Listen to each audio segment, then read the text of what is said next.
Kwa niaba ya Baraza la Ulama Taifa lililokaa tarehe 4 mwezi wa 3 mwaka 2026, nachukua fursa hii niwafikishie habari ambazo tungependa ziwafikie Waislamu wote, mashekhe wote, viongozi wote wa dini na taasisi mbalimbali za kidini hapa nchini, pia na kwa wananchi na wazalendo wa Tanzania na jamii kwa ujumla.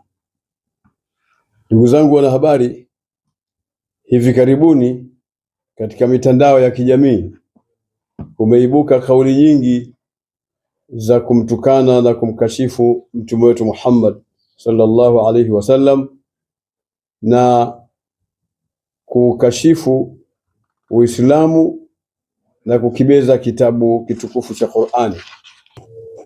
Tumekuwa tukifuatilia kauli na matamko mbalimbali yaliyokuwa yanajitokeza, tukaona tuwasihi Waislamu na jamii kwa ujumla wasiingie kujibizana, kwa sababu hao ni watu wachokozi wanaotaka kuingiza fitna ili tugombane, ili tuvurugane na watu wa dini zingine.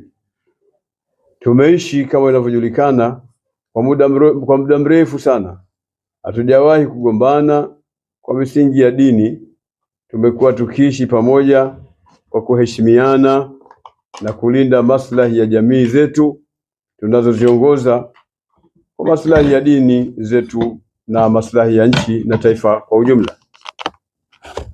Ndugu wanahabari, tunaamini kuwa wanaofanya hayo sio Wakristo wala watu wa dini nyingine yoyote.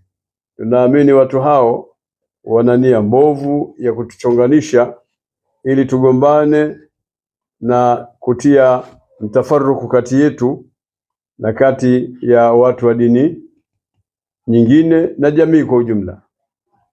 Tunawanasihi Waislamu wote, mashekhe, wanawazuoni, maustadhi, maimamu, waalimu na waalimu wa madarisi na viongozi wote wa kidini na jamii kwa ujumla kuwapuuza watu hao, na tusikubali kuchokozwa na tukakubali kuchokozeka, bali tuishi kwa upendo, kuvumiliana, kustahamiliana, kuamiliana kwa wema na kuendelea kulinda umoja wetu wa kitaifa uliodumu kwa muda mrefu.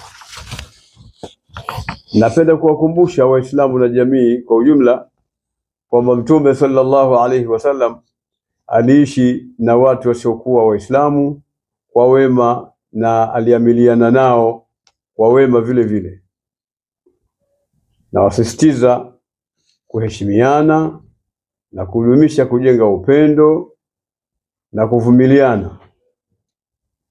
Mwisho, nachukua nafasi hii pia kuwataka Waislamu na jamii kwa ujumla kuchukua tahadhari na kufuata maelekezo ya serikali juu ya magonjwa yaliyotangazwa na serikali, ambayo ni kipindupindu, uviko 19 au COVID-19, homa ya ini na denguo.